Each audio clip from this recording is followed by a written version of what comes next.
yesterday afternoon. Gets a 3-year, nearly $73 million deal. Maxes out at $75 million. He gets $52 million. I've seen 54 and 52. He gets over $50 million guaranteed. So he is a very wealthy man. Based off of one year, if we're looking at just the quote back of the football card, then it's based on last season. Obviously, Nick Caserio for sure is basing it on the entirety of Nico being there, which we know statistically not great in 2021 and 2022. I don't put that blame on Nico. Now, Nico wasn't fully healthy in those seasons. That partially is on Nico. Seth, I would say I really like this deal for a couple of reasons. One, whatever it was health-wise, it was ailing Nico those first couple years where it was a few different little things, not one big thing. Yeah. He redid his routine this past offseason, and he played 15 out of 17 games. I will take that when it comes to health, and I think as you've pointed out, we talked about this very topic yesterday about extending Nico Collins, and then it happens 4 hours later. Right. But the fit for Nico Collins, not only does he do things that the great receivers in the league do independent of the offense that he plays in, but as far as the offense that he plays in, man, is he a really, really good fit for what they do. He's a perfect fit for the offense. And the worry would be, all right, if you give this guy an Amon-Ra St. Brown type of contract or something, are you overpaying for a guy that's, A, has that injury history, sure, but I think more importantly, okay, is it a guy that's just the beneficiary of playing in this scheme with this quarterback? I think that's overly simplified if you think about it that way, especially when you consider this contract. We were talking about this during the break. If Nico Collins does the exact same thing he did last year, say he misses a couple games due to injury, whatever, he will be underpaid by next season. The Lions did this trend that I hate, which is they gave a guy a new contract before he was a free agent, 1 year before he's a free agent, but they gave him a top of the market free agent type contract. Like, the give and take is supposed to be, all right, we'll give you some financial security. You don't have to worry about injuries as much or that harming your free agency, and we get to lock you up, but we get it at a discount. Like, that's the give and take. And that's exactly what happened here. This is the way, the way that makes sense for both parties. And I think one of the things I like most about it is that Nico Collins, when he was on TJ Hushmanzada's podcast, right around, I think they recorded it around the Super Bowl. It aired a few weeks later. He sounded super reasonable about it. And he sounded like he genuinely wasn't really all that hung up on the money, that he's more concerned about proving that he's a top 5 receiver. Mm-hmm. So it's a smart decision. I saw Greg Rosenthal from NFL.com, guy I really like. He kind of had that reservation on behalf of Nico that, man, you might really be missing out on a lot of money if you have another season like you just did to re-up like this. I think that's where the old advice, never turn down a life-altering fortune when you have the chance. It's like, oh, okay. Oh, I've got so you want to give me a life-altering fortune? Wow. But I could get a life-altering fortune that's a little bit bigger next year. Yeah. He can play that game and on the next contract. This is a guy who was a non-first-round pick. That it makes a lot of sense for him, kind of like Bregman when he re-upped early. Look, I've got guaranteed money that's going to change the course of multiple generations of my family. Well, I'll take that money. Thank you.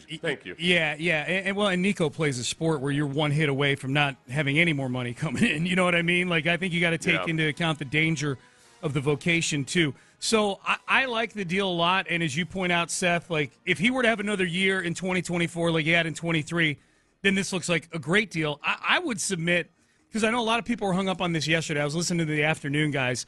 And 7th average annual value of the contract. Right now, if you were to go to Spot Rack, the contract website, pull up wide receivers based on average annual value of their deal, Nico Collins is 7th among wide receivers, which I don't have a big problem with. I don't hold the totality of how statistically underwhelming Nico was in his rookie year and his second year. I don't put that fully on Nico's ticket. Certainly Nico has something to do with it, but he's a first and second year player. That happens. these guys who are getting these deals, Amon-Ra St. Brown, he played in a good offense those 2 years. Devontae Smith got a similar deal. Yeah, he was on a team that went to the Super Bowl his second year, I think it was. And he had and has been playing with a nice complement of skill players. Yeah, he had A.J. Brown out there, and so Devontae Smith. These other guys that are coming up for deals, Justin Jefferson, Jamar Chase, Brandon Ayuk, CeeDee Lamb, maybe even T. Higgins, but I don't think Cincinnati's going to do both guys this offseason. So it's just those first four. Jefferson, Chase, Ayuk, and Lamb, they're going to sail past Nico Collins. Like, Nico is going to go from 7th to 11th in about 2 months. So when people are saying, man, I know it's a lot of money, but this is going to look like a good deal this is going to look like a better deal a month and a half from now if these guys all get deals this offseason. Texans cap, who, if you're into the nerdier stuff or just even casually into the salary cap stuff, Texans cap is a really good follower on X.com. Yeah. He had a bunch of different graphics of like the wide receivers by various metrics, yards per reception, yards per route run, all that stuff.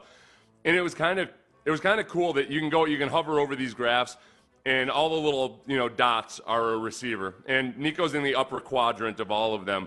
But when you look at the dot closest to Nico, Brandon Ayuk is there a lot. Yeah. Which is interesting because Brandon Ayuk, if he gets less than $30 million a year in his extension, if he gets one, he's probably going to be upset. Yeah. If he gets less than $30 million per year. So I think it does.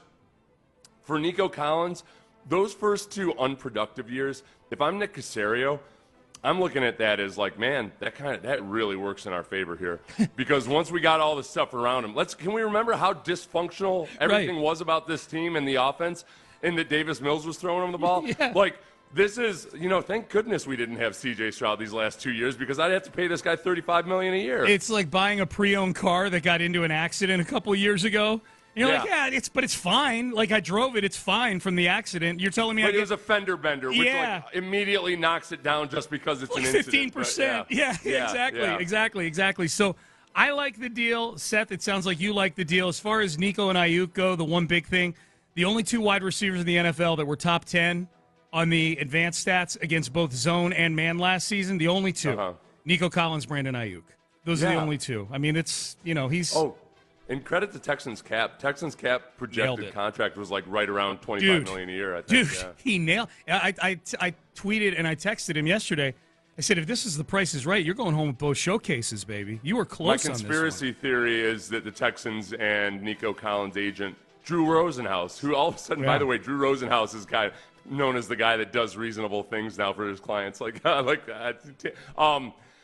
I feel like they hired Texans cap as an arbitrator, and Texans cap gave his ruling. Yeah. Good. So we like the deal. Do you like the deal? 713-572-4610. This is a significant one for Nick Caserio, too.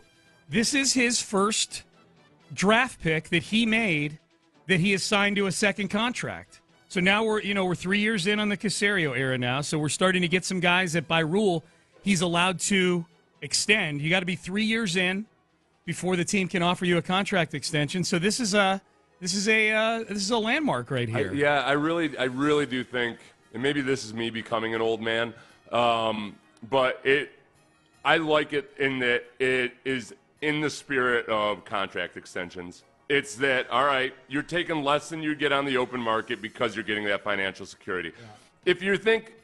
If you're somebody who's in that camp of like, well, it's mostly C.J. Stroud, not Nico Collins, cool. Then you know what that is? He's taking a $5 million discount because of C.J. Stroud. Yeah.